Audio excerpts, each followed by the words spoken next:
And it's my honor to welcome Rabbi Amy Levin to the Bima this morning to teach us. Rabbi Amy Levin is president of the Rabbinical Assembly of Israel and is the second woman to be ordained by the Schechter Rabbinical Seminary of the Masorti movement in Jerusalem. Rabbi Levin spent more than 15 years as a pulpit rabbi in the U.S. and has taught at the Schechter Institute, Hebrew Union College, and the Conservative Yeshiva. She serves on the Committee on Jewish Law and Standards and the Ethics Committee of the International Rabbinical Assembly, and now lives on Kibbutz Hanaton in Israel. We are so thrilled that she is here to teach us this morning. Welcome.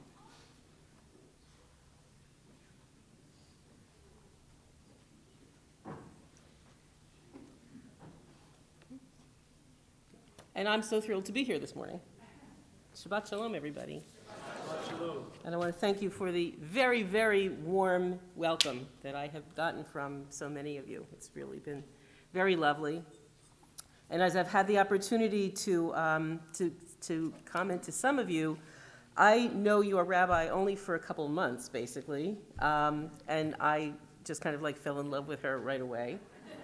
So I have tremendous admiration for your judgment of rabbis and your choice of rabbis. Well done. So we have just read, as we noted and celebrated together, the concluding verses of Sefer Shmot, the book of Exodus.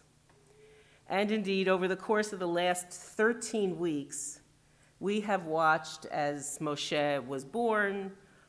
We saw him as a young man, perhaps not always having the best self-control, and then a kind of a reluctant leader, and he finally morphs into a seasoned, God-inspired leader. We've witnessed the progeny of the sons of Jacob survive enslavement and survive as the God of Israel imposed divine will over the territory of the Egyptian gods, controlling their natural resources and ultimately bringing deadly punishment to Pharaoh's own subjects. We have tracked the progeny of Israel through their terrifying slog through the Sea of Reeds with Pharaoh's forces at their heels. We have witnessed them stand at the foot of Har Sinai, of Mount Sinai, as they heard God's 10 direct utterances. In Hebrew, we don't call them commandments. They're Aseret HaDvarim, 10 utterances. In response, our ancestors as one declared, Na'aseh v'nishma, we will do, we will obey. A commitment that from its very beginning has been understood to mean all of us, every generation, not just those of us standing here safely at the foot of Sinai. And then God says, I want to take this journey with you. Build me a tabernacle, build me a mishkan, so I may dwell among you. Literally. For the word mishkan, tabernacle, is based on the same Hebrew root as the word shechunah, neighborhood, and the word for the people next door, our shchenim, our neighbors. So God decided to move into the neighborhood with the Israelites and not just lead them through the wilderness from in front and above. Basically, God says, you guys are building me a mobile home. That's what the tabernacle is. But it can't just be any mobile home. It's got to have gold and silver, and it's got to have this in it and that, and it's got to be this big and that big. He's kind of a picky client. So we spend chapter after chapter after chapter on building. First, here's what you're going to build. And then they build it, and then there's like a list of everything that's done, and you can track it and see how they're following all the instructions to a T. If you think about it, there is way more space in the Torah given to building this tabernacle than the Akedah, the sacrifice of Isaac story, or even Aseret HaDibrot, the revelation at Sinai. Those are relatively short passages, and we go on for chapters and chapters and chapters about building God's mobile home. And I don't grudge it. It's, we got where we had to go, so clearly it was the right thing to do. But now we're at the end of Pikudei. We're at the end of the book of Shemot, and it's all built. It's all done. We're ready to leave Sinai, and here we are, Parashat Pikudei, we stood as the final words of the entire book of Shmot of Exodus were chanted for us, beautifully, by the way, and declared, Hazak, Hazak, Venithazeik. Be strong, and we will be strengthened. And our Torah reader, who I'm afraid I don't know her name, she repeats those words back to us. Hazak, Hazak, Venithazeik. You be strong, and we will be strengthened. Indeed, kihilot, Jewish communities around the world, get to bless each other like this 5 times a year, every time we finish one of the 5 books of the Torah.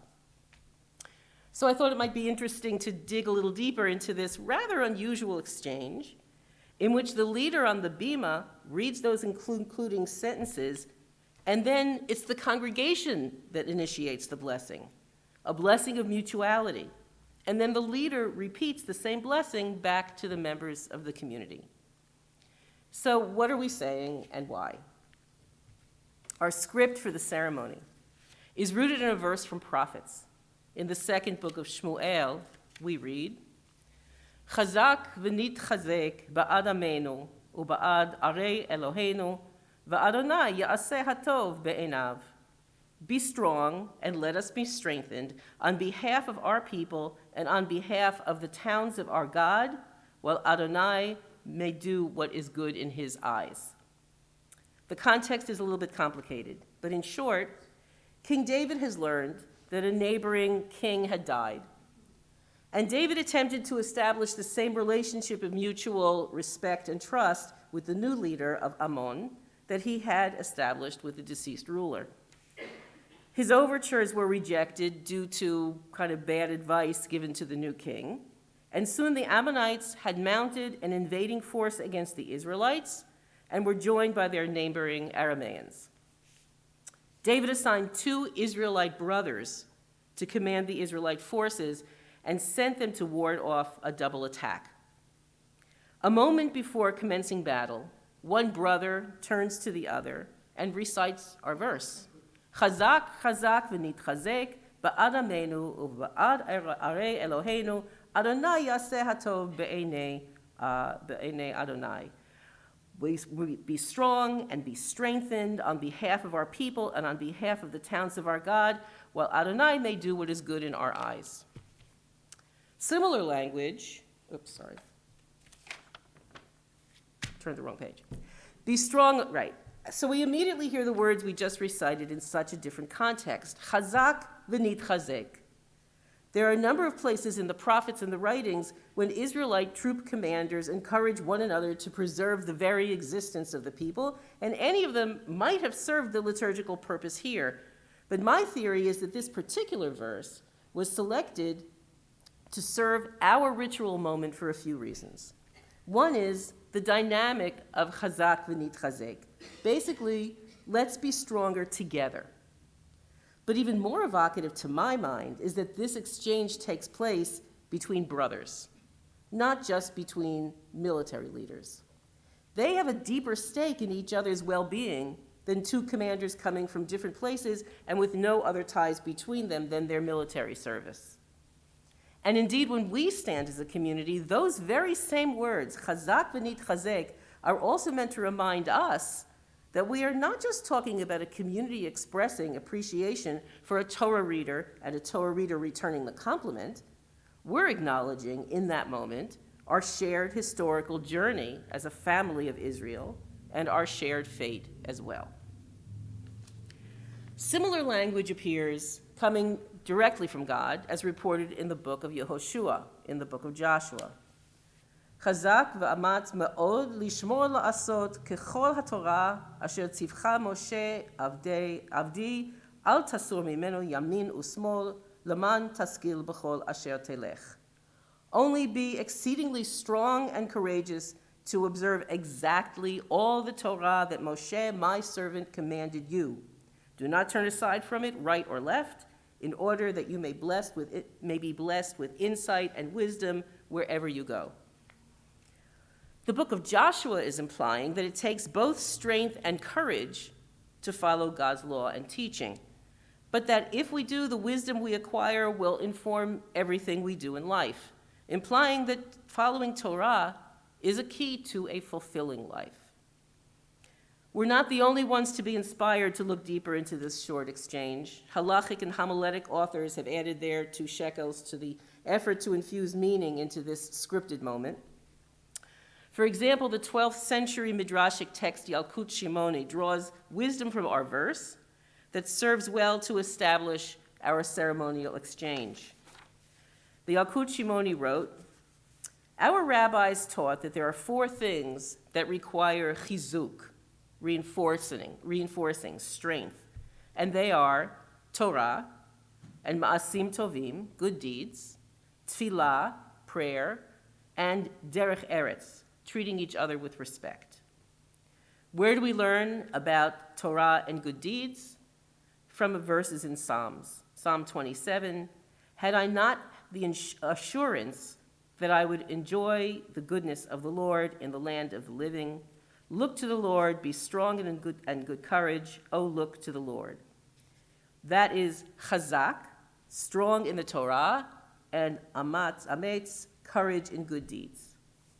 Where do we learn of prayer? From another verse in Psalm 27. Kaveh el Adonai, chazak v'yametz libecha v'kaveh el Adonai. That is, hope in the Lord, your heart will gain strength and courage, hope in the Lord. And where do we learn of good deeds? From our original verse from Samuel. Hazak Venithazeik ba'adamenu u'ba'ad arei Eloheinu, Adonai ya'aseh hatov be'einav. That the Lord will do what is good in his eyes if we are strong together. The Yalkut Shimoni posits that this verse comes to teach us that we'll find strength for ourselves, for each other, and for the good of our people if we do the good that God expects of us. Us.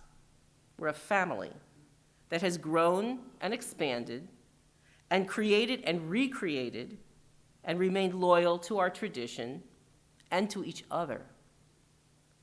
5 times a year, we get to stand together and celebrate each other, celebrate Torah and the wisdom, insight, strength, and passion that has sustained every generation of our people. Hazak, Hazak, Venithazeik. And Shabbat Shalom.